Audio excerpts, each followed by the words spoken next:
जिंदगी एक सफर है सुहाना, यहाँ कल क्या हो किसने जाना। जिंदगी एक सफर है सुहाना, यहाँ कल क्या हो किसने जाना। जिंदगी एक सफर है सुहाना, यहाँ कल क्या हो किसने जाना। अरे ओडले ओडले ओ, ओडले ओडले ओ, ओडले ओडले ओ, ओडले ओडले ओ, ओडले ओडले ओ, ओडले ओडले ओ, ओडले ओडले ओ, ओडले ओडले ओ।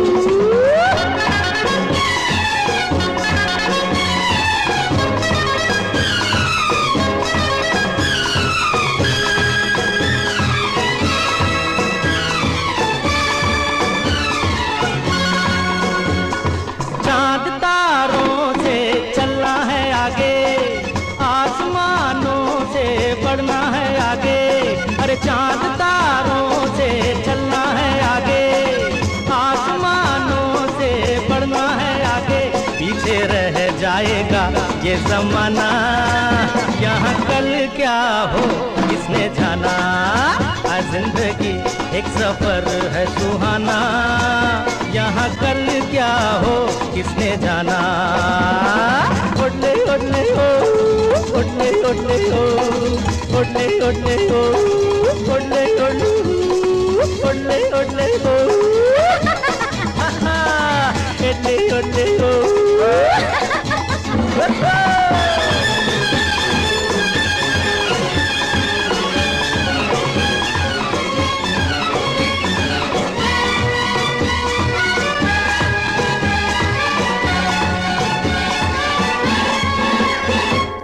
हंसते गाते जहाँ से गुजर, दुनिया की तू परवाह न कर।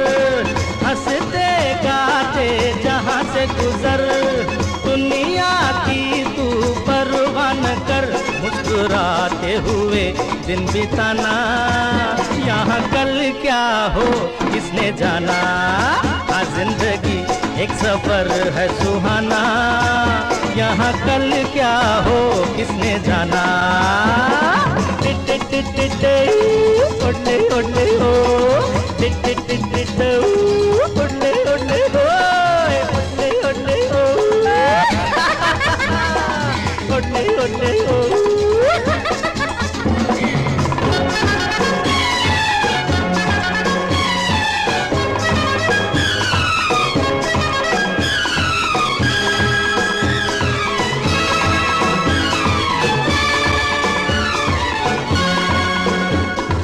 मौत आनी है आएगी एक दिन, जान जानी है जाएगी एक दिन। अरे मौत आनी है आएगी एक दिन, जान जानी है जाएगी एक दिन।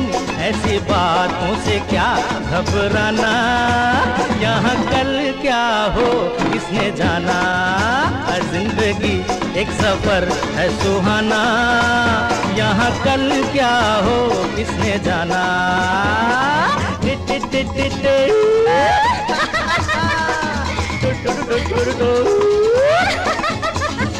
अरे ओडले ओडले ओ, अरे इडले इडले ओ।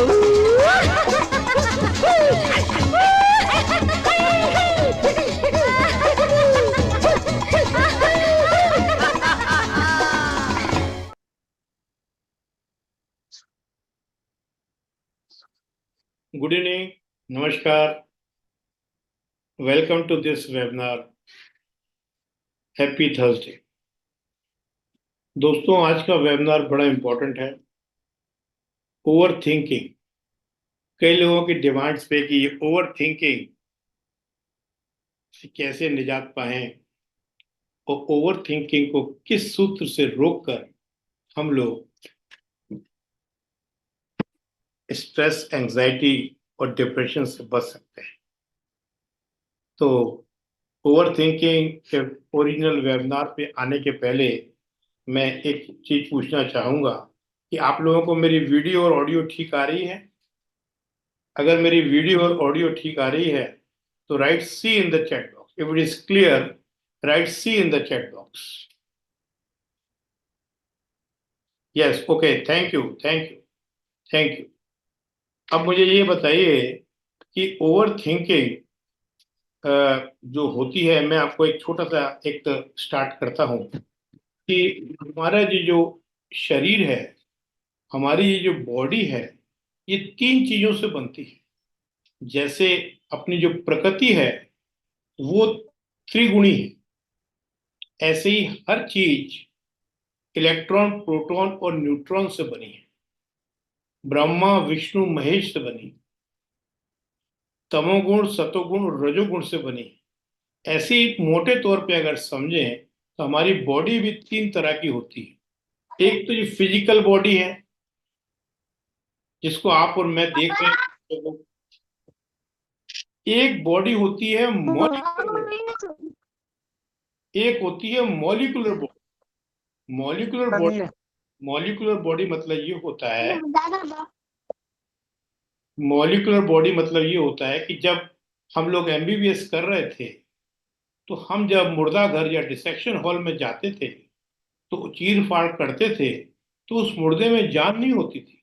पर आज ईएनटी सर्जन बनने के बाद जब हम ईसीजी करते हैं और ऑपरेशन के पहले, तो उसमें करंट आता है, मतलब एक एनर्जी आती है। उसी को हम लोग मॉलिक्यूलर बॉडी बोलते हैं, जिससे कि हमारे प्राण चलते हैं। तो उस मॉलिक्यूलर बॉडी के अंदर एक और बॉडी रहती है, जिसको हम लोग सोल या प्योर कॉन्शियसनेस कहते हैं। सारी जो परेशानियां हैं लाइफ की, वो फिजिकल बॉडी और मॉलिक्यूलर बॉडी, जिसमें mind power house of energy का, उसी से शुरू होती है।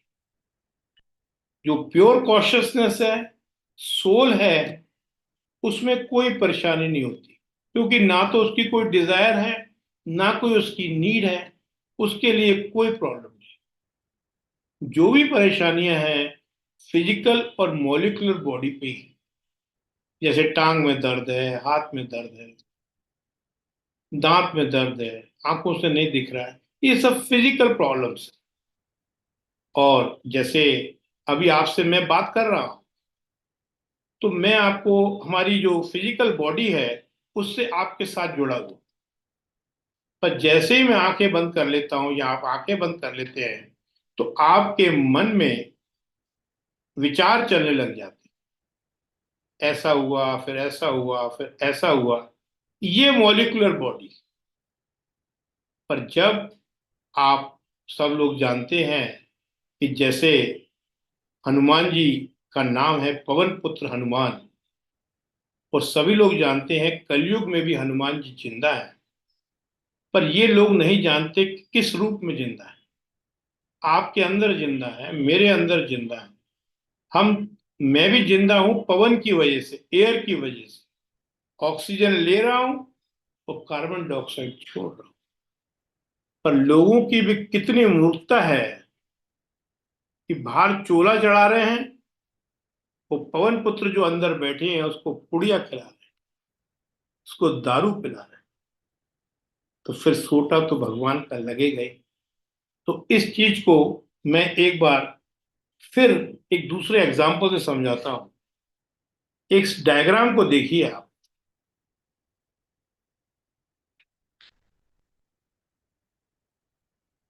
ये डायग्राम देखिए। इस डायग्राम में,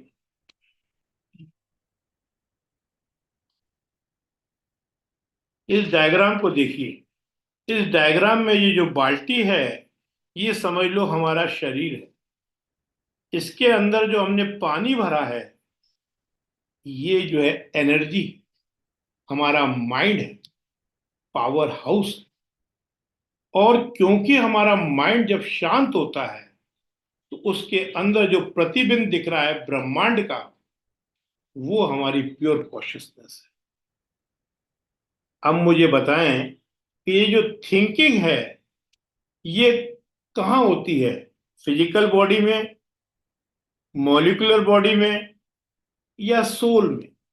right in the chat box, कहाँ होती है? Right in the chat. Come on, please. Make it interactive. Yes, Margaret ji, good evening. Yes. Mori mind, Manish ji mind लिखना चाहते हैं मेरे ख्याल। ठीक है, माइंड और बोलिए मॉलिक्यूलर बॉडी में Surjit Singh ji, very good. Molecular body में, okay okay, very good. Molecular body में जो एनर्जी का पावर हाउस है उसे हम माइंड कहते हैं। तो माइंड को पहले समझना पड़ेगा और फिर अपने को थिंकिंग के बारे में समझना पड़ेगा। तो माइंड को समझने के लिए मैं बताता हूं कि माइंड तीन तरह के होते हैं। एक कॉन्शियस माइंड, जिससे आप और मैं बात कर रहे हैं। एक होता है अनकॉन्शियस माइंड, जिससे हमारे बॉडी के सारे सिस्टम, डाइजेशन, रेस्पिरेशन सब चल रहे हैं। और एक होता है सबकॉन्शियस माइंड, जिसकी पावर 95% होती है। और जो लोग सक्सेसफुल होते हैं और जो जिंदगी चाहते हैं वो जीते हैं, वो 95% ताकत से चलते हैं। वो सबकॉन्शियस माइंड की ताकत से चलते हैं। और सबकॉन्शियस माइंड को ही भगवान बोला गया। अब बात करते हैं कॉन्शियस माइंड में तीन चैम्बर होते हैं। जैसे घर में हम लोग ड्राइंग रूम बनाते हैं, पूजा रूम बनाते हैं, ड्राइंग रूम बनाते हैं, किचन बनाते हैं। ऐसे ही जो हमारा कॉन्शियस माइंड है उसमें भी तीन सेक्शन है। उसको बोलते हैं EIS। ई मतलब इमोशनल क्वोशंट, आई मतलब IQ क्वोशंट, और एस मतलब सेक्सुअलिटी क्वोशंट। अगर इतना समझ में आ गया है तो write C in the chat. अगर इतना क्लियर है तो Sunil ji, Manish ji, write C in the chat box. Thank you Sunil ji, thank you so much. अब आप लोग इतना अगर समझ में आ गया है तो आगे जाने के पहले मैं चाहूंगा कि अपन एक दूसरे को जान लें। आप लोग कहाँ कहाँ से हैं? Right in the chat box. थोड़ा थोड़ा एक घुट पानी भी पी लें। कर्नाटक से, यस। गुजरात से हैं तनुजा जी। दिल्ली से हैं, रांची से हैं Sunil Singh ji, welcome welcome welcome. Delhi से हैं, ये महाराष्ट्र से हैं, वेरी गुड गणेश जी। राजस्थान से हैं, very good, very good. Ranchi Jharkhand, very good. Jharkhand से हैं, यस। आसाम से हैं, वेरी नाइस। ऑलमोस्ट सारे सेक्शन से सब लोग ज्वाइन कर रहे हैं। ये मेरे लिए भी मोटिवेशन है और आप लोगों के लिए भी। आप ब्लेस सोल्स हैं और जो इस सब में से अपने IQ लेवल को बढ़ाने के लिए अपना टाइम निकाल के इस वेबिनार में आए हैं। आपको इस चीज की परमात्मा की तरफ से, हमारी टीम की तरफ से और मेरी तरफ से लाख लाख बधाई। दोस्तों, किसी भी आदमी से कुछ भी ज्ञान लेने के पहले इस चीज को समझना चाहिए कि उसकी ऑथेंटिसिटी क्या है, उसका एक्सपीरियंस क्या है, क्या वो एक्सपीरियंस पर्सन है। क्योंकि मैंने जैसे MBBS किया है, अगर यूनिवर्सिटी की डिग्री ना हो तो मुझे ऑपरेशन कौन कराएगा। जैसे गीता में महाप्रभु श्री कृष्ण 10वें अध्याय तक बोल रहे थे, वो अनुरागी अर्जुन सुन रहा था एज ए फ्रेंड। जब श्री कृष्ण को लगा कि ये तो मुझे कुछ समझ ही नहीं रहा, तो अपनी ऑथेंटिसिटी बताने के लिए और उस पर इम्पैक्टफुल चीज होने के लिए उन्होंने उसको एक अपना विराट रूप दिखाया। उसके बाद हर बात उनकी, उसकी हर मेमोरी सेल में गई। इसी चीज को ध्यान में रखते मैंने भी तीनों चीजों को जोड़कर एक अपना छोटा सा इंट्रोडक्शन बनाया है। राज जी हरियाणा से हैं, वेलकम। 2 मिनट का इंट्रोडक्शन है, उसको आप सुनिए।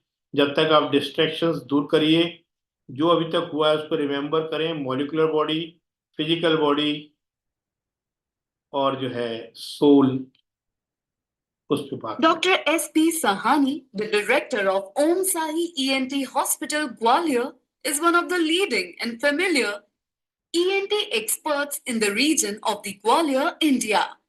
He has been providing top quality medical treatments with the compassion and commitment to his patients. He specializes in all aspects of ENT treatments, ear surgeries, and other surgeries, mainly in allergy, audiology, nasal, and sinus disorders. After completing his MBBS in 1986, Dr. SP did post-graduation in ENT in 1989. He has been successfully leading several ENT surgeries since 2002. He qualified for the PSC examination and joined SIHMC Gwalior as a research officer and training coordinator.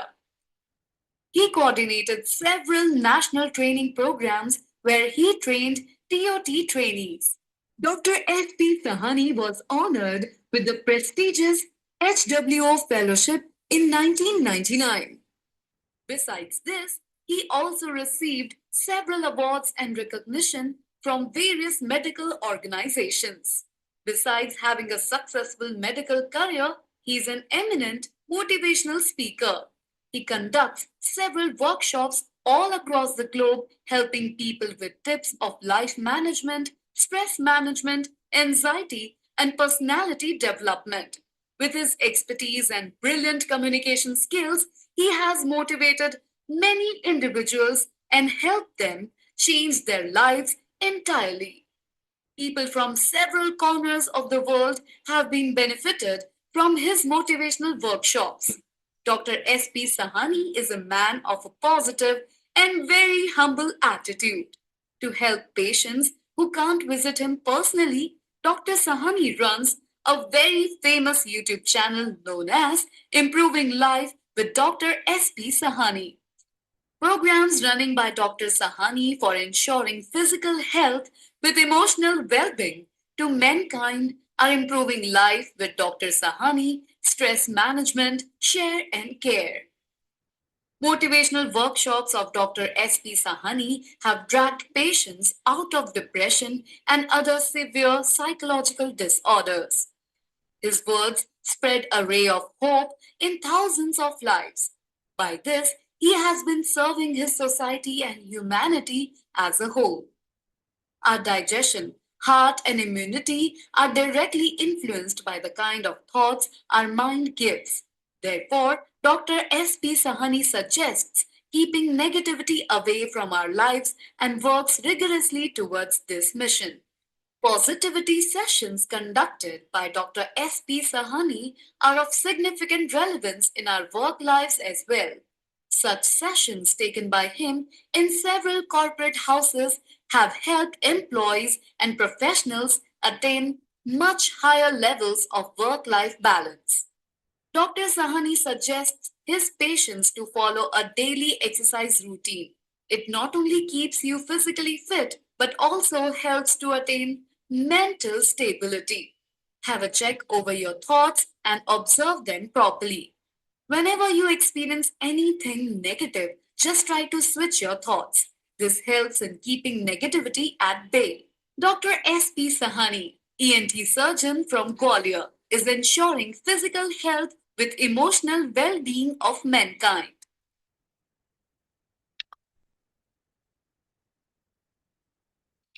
Thank you. MP से भी हैं, welcome. Narsinghpur से मित्रों, अभी हमने बोला कि ये मेरा इंट्रोडक्शन है। ये वास्तविकता ये है कि ये इंट्रोडक्शन मेरा नहीं है, ये मेरी आइडेंटिटी है। क्योंकि मैं डॉक्टर हूँ तो डॉक्टर बोल रहा हूँ, इंजीनियर होता तो इंजीनियर बोलता। ऐसे आप सब लोगों की भी आइडेंटिटी है। इंट्रोडक्शन आपका और मेरा सबका एक ही है कि हम लोग क्या हैं, फिजिकल बॉडी, मॉलिक्यूलर बॉडी और सोल, प्योर कॉन्शियसनेस। वो जस्ट इंट्रोडक्शन के पहले, आइडेंटिटी के पहले मैंने आपको बताया था कि कॉशियस माइंड में 3 पार्ट्स रहते हैं। आप सब लोगों ने बोला कि माइंड में ओवर थिंकिंग होती है, तो अब कॉशियस माइंड में 3 पार्ट्स हैं, एक इमोशन के, एक सेक्सुअलिटी के और एक आईक्यू के। होता क्या है कि जैसे ये हमारा माइंड है, बचपन से ही क्या है, रात को जाना नहीं, अंधेरे में गाड़ी मत चलाना, अंधेरे में गाड़ी मत चलाना, पानी में जाना नहीं, डूब जाओगे, शादी के पहले कुंडली, अपने बिलादरी में ही शादी करना, शादी करना जरूरी है, डिपेंडेंट रहना, माँ बाप का ध्यान रखना, ये बिल्ली रास्ता काट जाए तो नहीं जाना, ये तेरे भाई है इनका ध्यान रखना, ये तेरी बड़ी बहन है इनकी इज्जत करना, ये तेरे रिश्तेदार हैं इनको इनको याद रखना। ये बढ़ते बढ़ते बढ़ते बढ़ते बढ़ते जो है पूरा माइंड आपका इन सब चीजों से भर चुका है। ये सब जितने भी आपके अंदर थॉट्स भरे गए हैं, जो विचार भरे गए हैं, क्योंकि माइंड क्या है, एनर्जेटिक कैमरा है। इसमें एक विचार उसको एनर्जी दे देता है। जैसे आपको किसी ने एक चीज बोली, तो जैसे पानी में एक कंकड़ फेंक दिया तो वेव्स आ जाती हैं, ऐसे ही माइंड में वेव्स आ जाती हैं। अब आपको, आप लोगों को यही सिखाया जाता है कि अगर ये विचार बदलना है तो इसमें दूसरा विचार डालो। गलत है। बेसिकली क्या है कि एक हाथ से दूसरा हाथ थोड़ी काट सकते हो। फिर फांसी अगर आदमी लगाता है तो अपनी गर्दन दबा के फांसी क्यों नहीं लगाता? क्यों नहीं लगाता? कि भाई जब उसकी सांस रुकती है तो हाथ खुल जाते हैं, इसलिए रस्सी बांधता है वो। एक थॉट से दूसरा थॉट कभी भी नहीं जा सकता, क्योंकि ये थॉट इसलिए है, ये कंडीशनड हो गए आप, ये इमोशनल हो गए हैं। आपके दिमाग में यही चल रहा है, ये मेरी बहन है, ये मेरा भाई है, ये मेरा बाप है, ऐसा मैं करूंगा तो लोग क्या कहेंगे, सबसे बड़ा रोग क्या कहेंगे लोग। ये जो आपकी कंडीशनिंग हो गई है, इस कंडीशनिंग की वजह से ही आपको बार बार वही थॉट आ रहा है, वो वही विचार बार बार आ रहा है। उसने तो ऐसा किया था, मैं ऐसा कर लूंगी तो क्या होगा, मैं ऐसा कर लूंगा तो कैसा होगा। तो जब तक आप इस कंडीशनिंग को दूर नहीं करेंगे, जब तक आपकी ओवर थिंकिंग खत्म नहीं हो। एक छोटे से उदाहरण से समझाता हूं। एक आदमी बिजनेस के लिए शहर जाता था, वो पुल पार करके जाना पड़ता था। ये र्यूमर थी कि ये पुल कभी भी टूट सकता है। तो वो बंदा जो 5 मिनट का रास्ता था, उस र्यूमर की वजह से 2 ढाई घंटे में घूम के जाता था। एक दिन जल्दी थी, विचार आया, उसने कहा चलो आज देखी जाएगी जो होगा। 2-3 साल बीत गए, वो लंबा चक्कर लगा के जाता रहा, यही विचार चलता रहा कि पुल टूट सकता है, कभी भी टूट सकता है, मैं मर ना जाऊं, मैं मर ना जाऊं। तो वो पुल से जाने लगा। जब वो पुल से जा रहा था, उसने देखा कि एक बुढ़िया आराम से वॉक कर रही है वहां पुल के ऊपर। तो उसने कहा कि माता जी, ये पुल तो टूटने वाला है। उसने कहा मैं 30 साल से इस पे वॉक कर रही हूँ रोज, कभी नहीं टूटा। तो वो तो बेचारा दंग रह गया कि कमाल है, मैं 2.5 साल 3 साल से इतना टाइम वेस्ट कर रहा था। दूसरी कहानी से समझाता हूं। क्या है कि हम लोग क्या करते हैं कि जो र्यूमर्स हैं, जो हमारे मेंटल ब्लॉक्स हैं, उनको पकड़ के बैठ जाते हैं। जैसे हाथी है, हाथी में शेर से ज्यादा ताकत है, बिल्डिंग ही उड़ा सकता है, पर वो क्यों नहीं उड़ा पा रहा, राजा क्यों नहीं बन पा रहा? क्योंकि उसका एक मेंटल ब्लॉक, जब वो छोटा होता है, बच्चा होता है, तो महावत उसकी टांग में एक रस्सी बांध देता है, तो वो उस रस्सी से खूंटे में बंध जाता है। और इतना बड़ा भारी भरकम हजारों किलो का हो जाता है, पूरी बिल्डिंगें उड़ा सकता है, तो भी वो उस खूंटे से बंधा रहता है कि मैं बंध गया। तो दोस्तों, ये मेंटल ब्लॉक्स जो आपकी कंडीशनिंग हुई पड़ी है, वो आपको बदलनी पड़ेगी। पर प्रॉब्लम हमारे साथ क्या है, एक कहानी से समझाता हूं। दो भिखारी भीख मांग रहे थे, आमने सामने। एक हंस के मांगता था, एक रो के मांगता। 2-3 साल बीत गए, बिजनेस अच्छा था, दोनों का टक्कर का था। जो हंस के भीख मांगता था उसने कहा, अरे मेरे यार, तू रो रो के भीख क्यों मांगता है? उसने कहा, तुझे क्या मालूम। वो थोड़ा सा सरका। उसने कहा, देख मेरे नीचे एक कील लगी है, कील।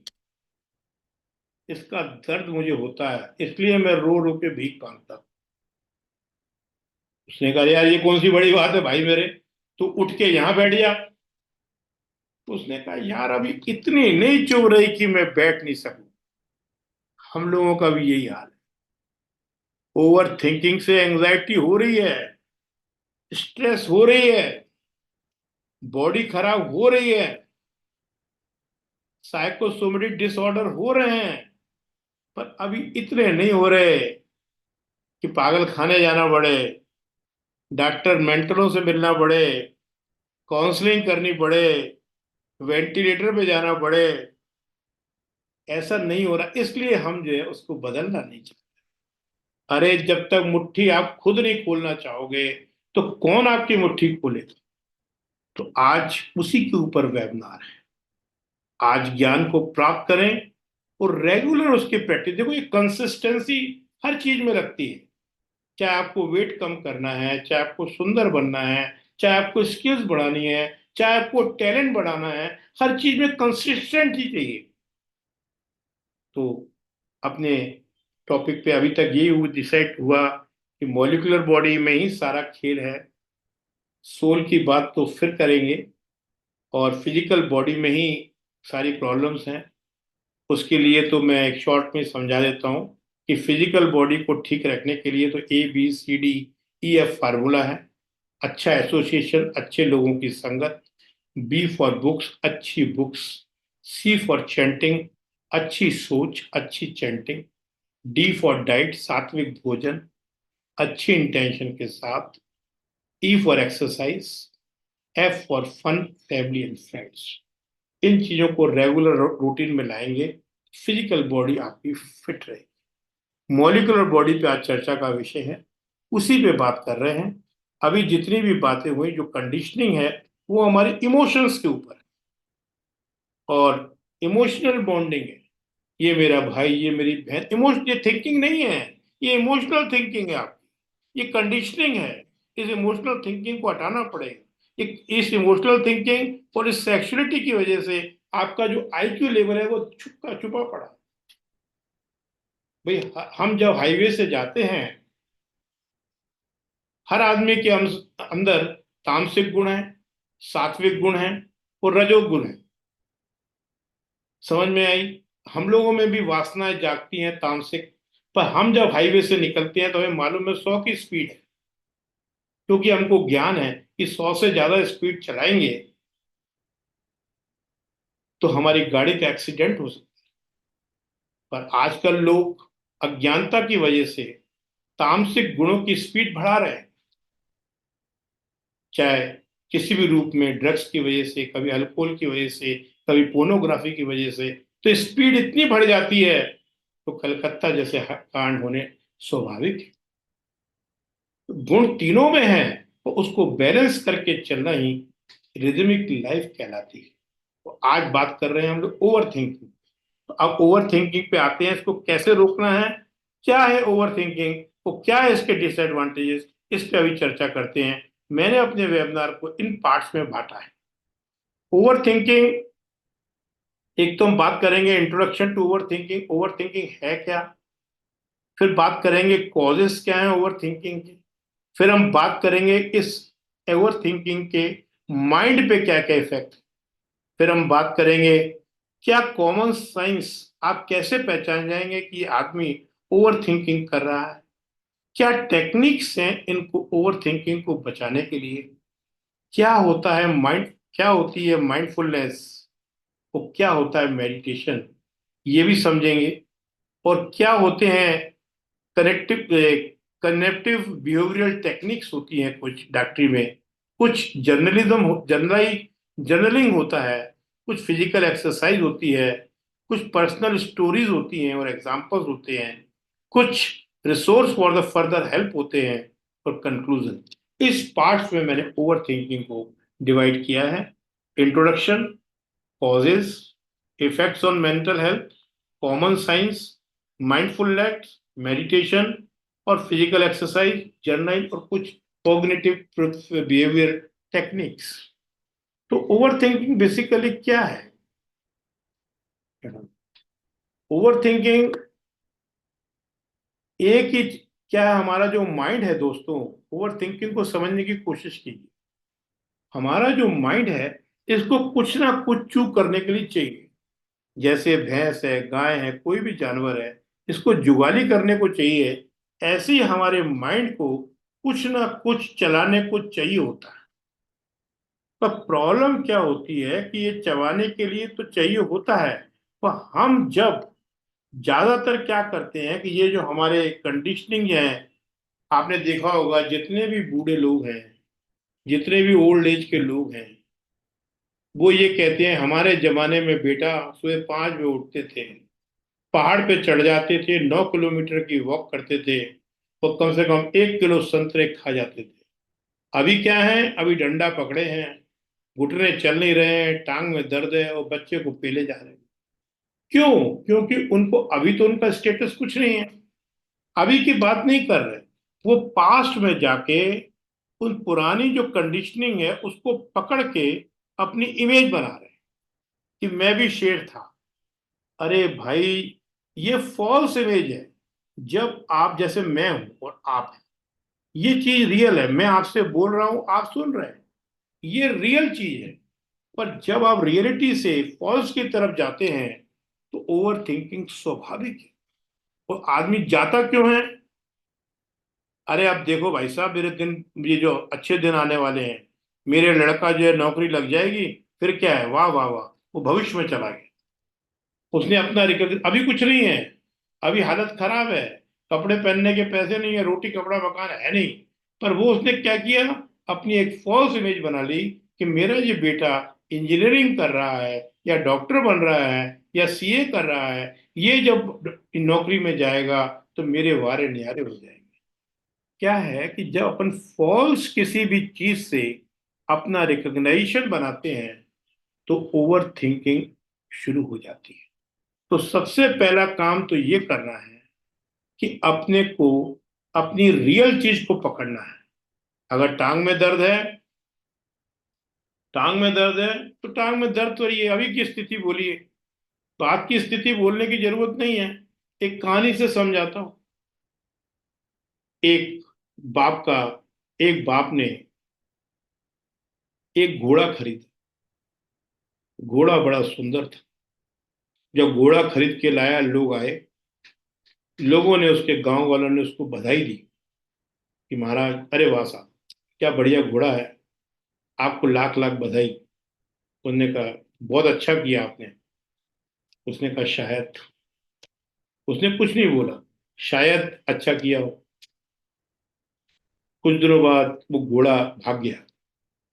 लोग फिर आए, लोगों ने कहा बड़ा बुरा हुआ, आपका घोड़ा जो आपने 50,000 का लिया था वो भाग गया।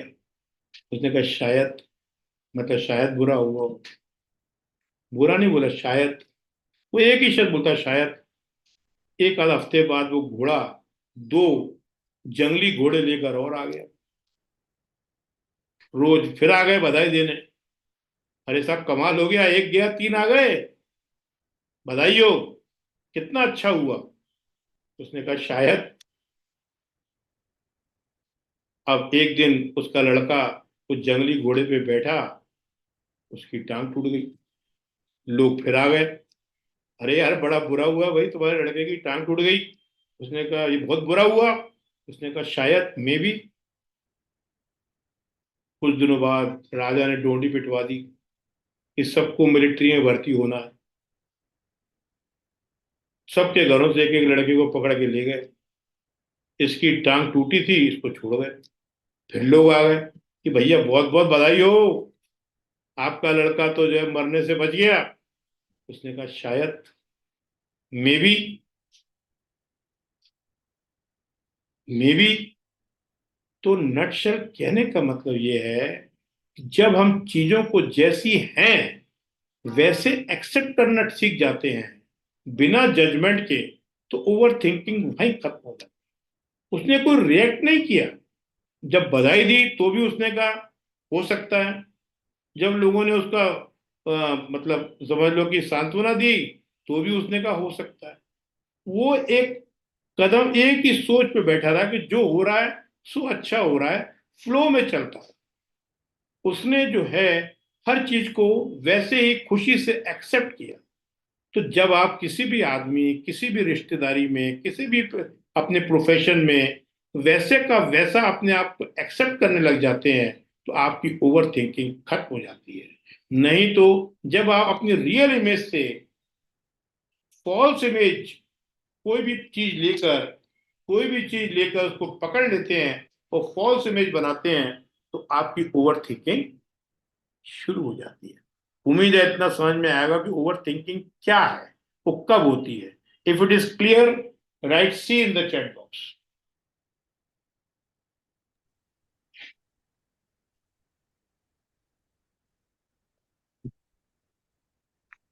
Yes, Meena ji, Sunil ji, thank you, thank you. Yes, now we will proceed forward. What is over thinking? वो मैंने बता ही दिया कि माइंड को कुछ ना कुछ चूक करने का चाहिए। एक ही बात को फॉल्स इमेज के साथ जोड़कर हम उसी को बार बार सोचते हैं और बार बार रिपीट करते हैं, उसी को ओवर थिंकिंग कहते हैं। तो इस ओवर थिंकिंग से क्या होता है? एंग्जाइटी हो जाती है। एंग्जाइटी मतलब आपकी सोचने की पल्स रेट बढ़ जाती है, परफेक्शनिस्ट बढ़ जाता है, फियर ऑफ फेलियर हो जाता है कि मैं अच्छे अच्छे लोगों से पूछा, यंग लड़के हैं, सट्टा लगा रहे हैं, सुट्टा लगा रहे हैं, तो उनको बोलो कोई काम कर ले, वो बहाना बना देंगे। वहां पार्किंग नहीं है, वहां दुकान महंगी है, वहां माल नहीं बिचेगा, इतने बड़े बड़े लोग बैठे हैं। तो फियर ऑफ फेलियर वो नहीं करें, वो ओवर थिंकिंग ही करते रहेंगे। लैक ऑफ कॉन्फिडेंस, स्ट्रेस, ऐसे लोग जो है ओवर थिंकिंग करते हैं। एंग्जाइटी वाले लोग, जिनको एंग्जाइटी हो जाती है, जो परफेक्शनिस्ट बनने की कोशिश करते हैं। फॉर एग्जाम्पल, जैसे परफेक्शनिस्ट में एक कहानी सुनाता हूँ। एक पेंटर था, वो बहुत ही अच्छी पेंटिंग बनाता था, लैंडस्लाइड की। और ऐसी पेंटिंग थी, करोड़ों रुपए की बिकती थी। पर कमाल की बात थी, जब उसके पास ब्रश और वो कैनवास आता था तो महीनों सोचने में लगा देता था कि क्या बनाऊं इससे बड़ी भारी उसको, क्योंकि वो परफेक्शनिस्ट सोच रहा था कि मैं ऐसी लैंड स्लाइड की इमेज बनाऊंगा जो लाखों करोड़ों की बिके। तो महीनों बेकार कर देता था। एक दिन उसके लड़के ने कहा कि पापा, ये पड़ा है कैनवस और ये पड़ा है ब्रश, बनाओ। तो उसको सोचो नहीं आप, तो उसने बनाई। पेंटिंग और अच्छी बनी, और अच्छी बनी। हो सकता है कि उसके हिसाब से परफेक्ट ना हो, पर तुरंत बनी, क्योंकि परफेक्शनिज्म ही एक बहुत बड़ा का ओवर थिंकिंग का कारण है। क्योंकि वो महीनों तक यही सोचता रहता था, क्या बनाऊं, क्या बनाऊं, क्या। अरे शुरू कर दो। गीता में भी यही लिखा है कि एक चौराहे पे अगर खड़े हो और रास्ता भूल गए हो तो किसी भी रास्ते से चल पड़ो, एक कहीं ना कहीं पहुंचेंगे। फियर ऑफ फेलियर, आदमी करने के पहले ही सोचता, अरे यार इतनी पढ़ाई तो है नहीं, मैं कैसे करूं, कैसे करूं, स्ट्रेस। ऐसे ही लोग ओवर थिंकिंग में पड़ जाते हैं। वो ओवर थिंकिंग की वजह से आपका स्ट्रेस इंक्रीज हो जाता है, आपकी स्लीप प्रॉब्लम बढ़ जाती हैं, आपके काम की प्रोडक्टिविटी कम हो जाती है। और कॉजेस क्या है? वही एंग्जाइटी है, लैक ऑफ कॉन्फिडेंस है, और आपके जो है सोशल प्रेशर है। सोशल प्रेशर में लोग क्या करते हैं, बैठे बिठाए कुछ ना प्रेशर डाल देते हैं। एक महाराज जी हर 6 महीने में अपने क्लाइंट के पास जाया करते थे।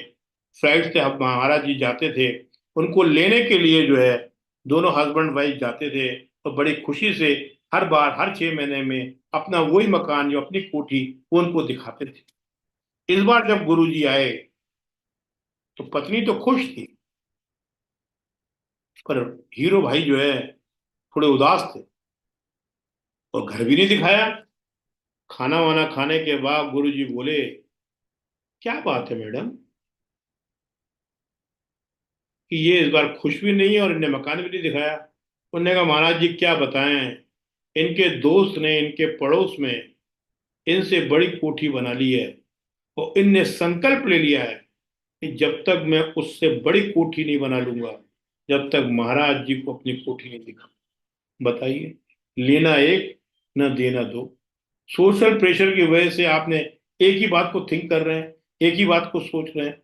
तो कॉजेस क्या है? Anxiety, perfectness, failure, trauma, over stimulation और सोशल प्रेशर।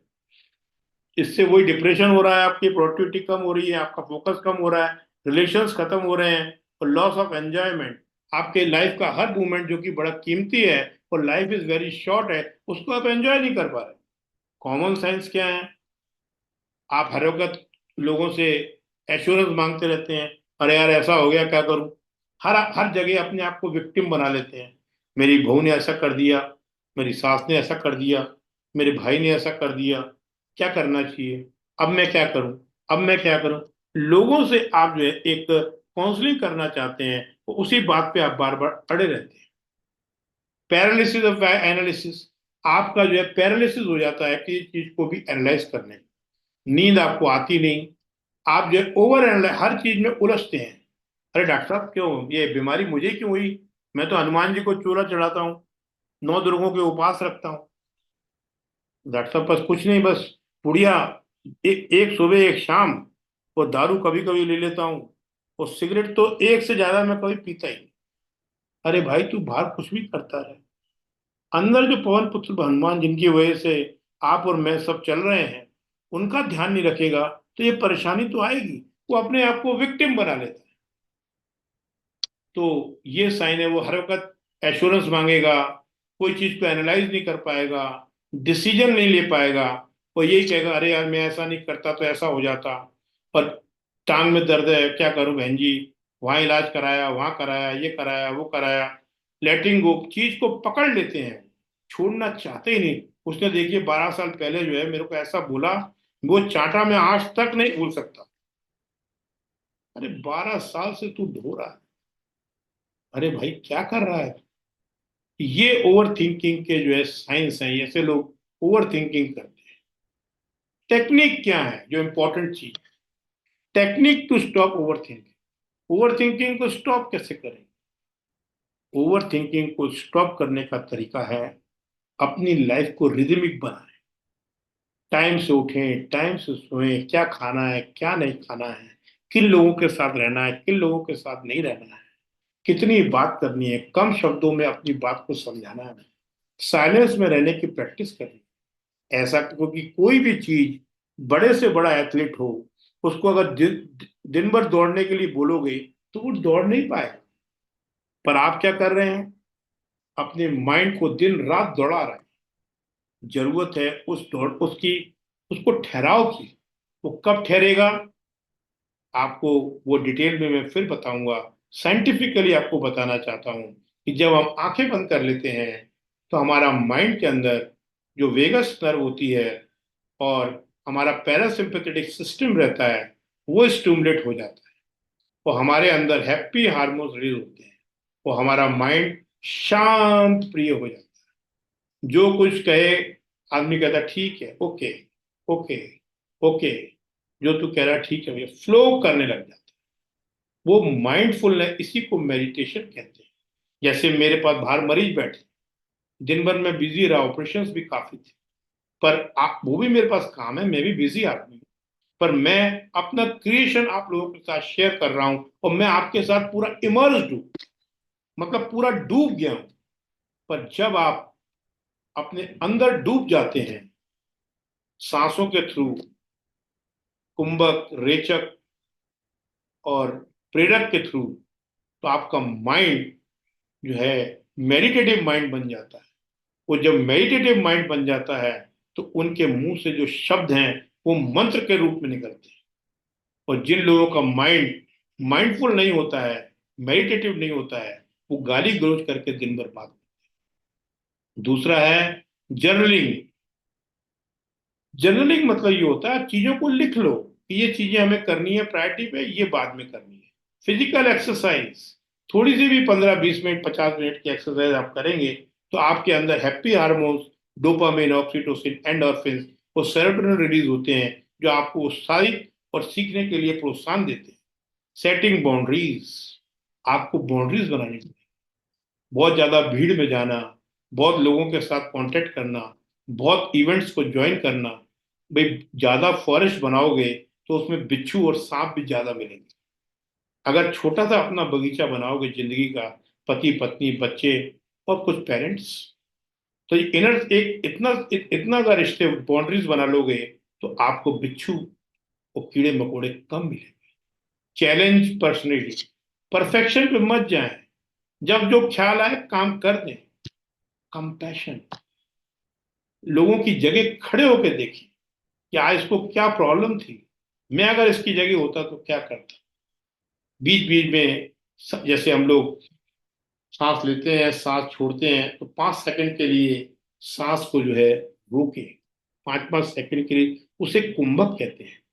जैसे यहाँ जितनी भी लाइटें जल रही हैं, एसी चल रहा है, लैपटॉप चल रहा है, उसके लिए लाइट की जरूरत है, ऐसे ही विचारों के लिए सांसों की जरूरत है। मुर्दे में विचार नहीं आते, इसलिए सांसों को 5-5 सेकंड के लिए रोकना शुरू करिए। आपकी हमारी सांसें 12 से 14 तक चल रही हैं। जो लोग एंजाइटी में उनकी 20 चल रही हैं, और ऋषि मुनियों की 1 मिनट में 5 चलती है, क्योंकि वो गहरी गहरी सांस लेते हैं। तो गहरी गहरी सांस लें, 5 मिनट के लिए कुंभक करें, 5 सेकंड्स के लिए कुंभक करें, जिससे उस टाइम आपके विचार रेस्ट हो जाए। करके देख लीजिए, सांस लीजिए,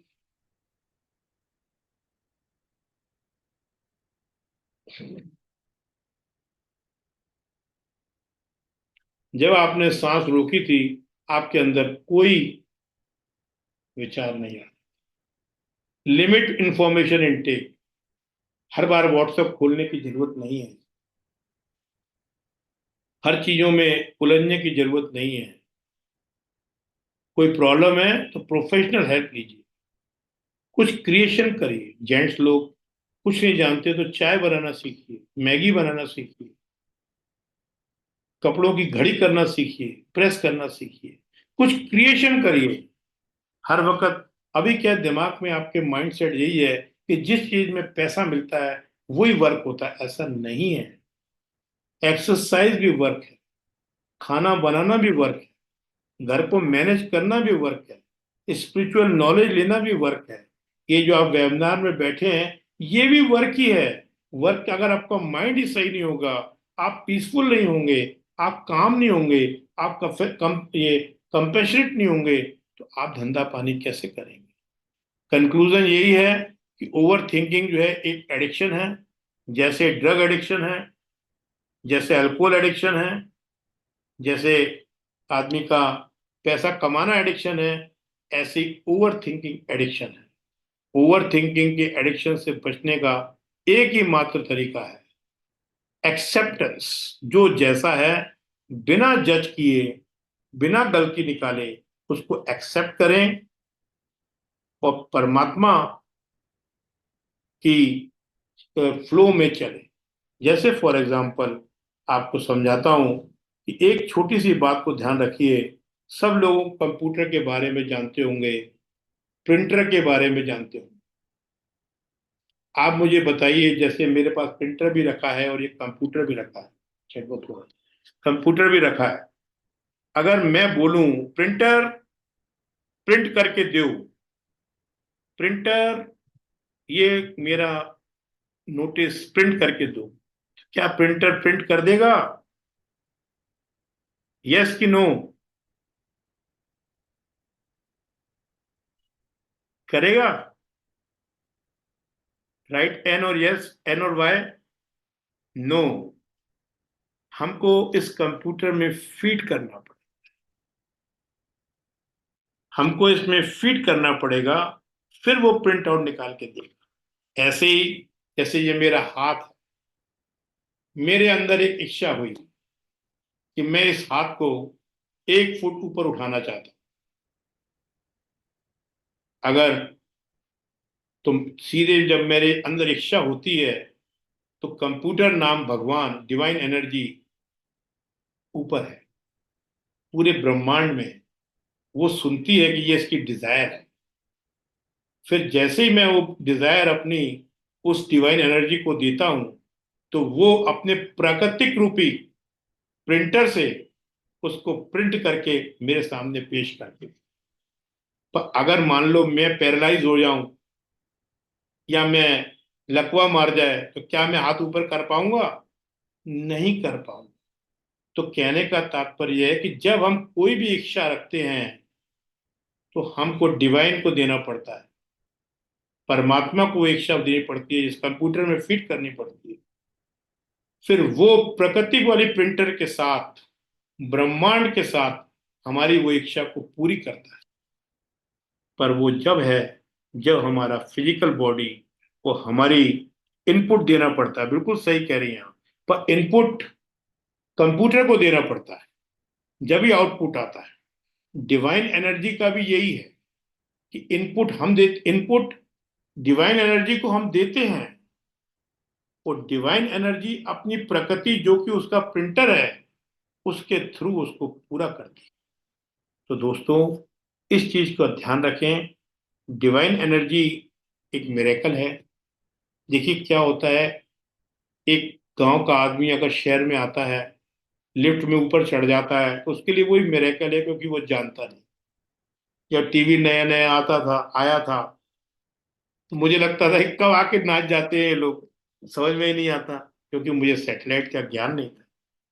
ऐसे ही अभी आप लोगों को लगता होगा कि डॉक्टर साहब ये फजूल फजूल बातें कर रहे हैं, पर आप इसको मिरेकल ही समझिए कि जब आप एक्सेप्ट करके, बिना जजमेंट के साथ, बिना ओवर थिंकिंग के साथ डिवाइन एनर्जी को कोई भी अपनी डिजायर बोलेंगे, तो आप विश्वास करिए कि प्रिंटर रूपी प्रकृति, ब्रह्मांड, वो आपके लिए रास्ते बनाएगा, वो आपको एक्शन के लिए मजबूर कर आपको हर पल में सुखमय बनाएगा। इन्हीं शब्दों के साथ अपनी वाणी को विराम देते हैं। और जो आप लोगों की क्वेरीज हो, थैंक यू रीडम C11, मजा आ गया। ठीक है, आपके ये कमेंट सुनकर मैं भी खुश होता हूँ, मुझे भी मोटिवेशन मिलता है।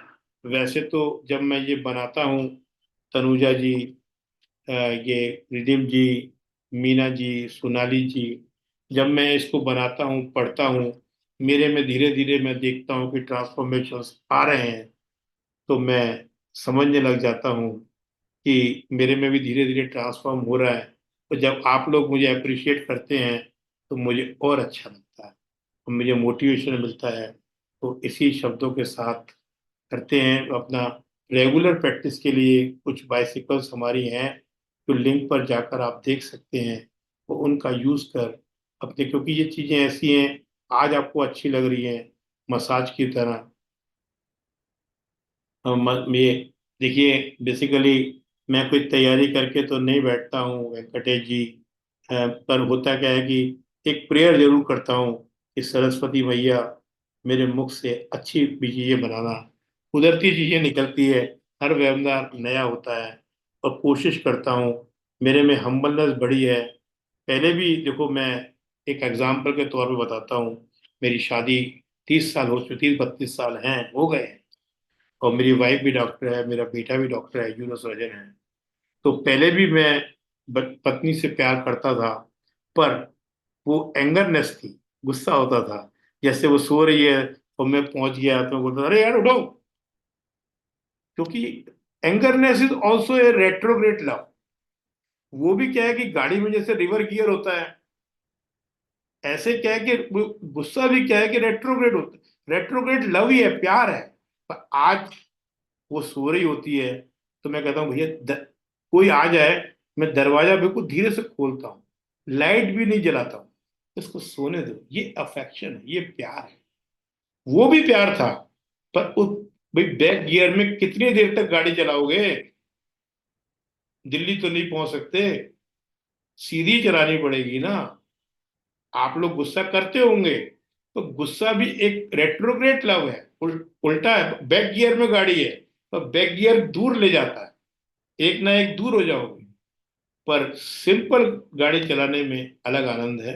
तो इस ओवर थिंकिंग को हटाएं। जैसे लोग हैं उनको बिना जजमेंट के एक्सेप्ट करें। अपनी ओवर थिंकिंग से ये निर्यात पा, एंग्जाइटी डिप्रेशन से बच। जो जीवन अपने को मिला है इसके हर मोमेंट को एंजॉय करें। नेम, फेम और सक्सेस इसके बाय प्रोडक्ट्स हैं जो ऑटोमेटिकली आपके सामने आते जाएंगे। धन्यवाद।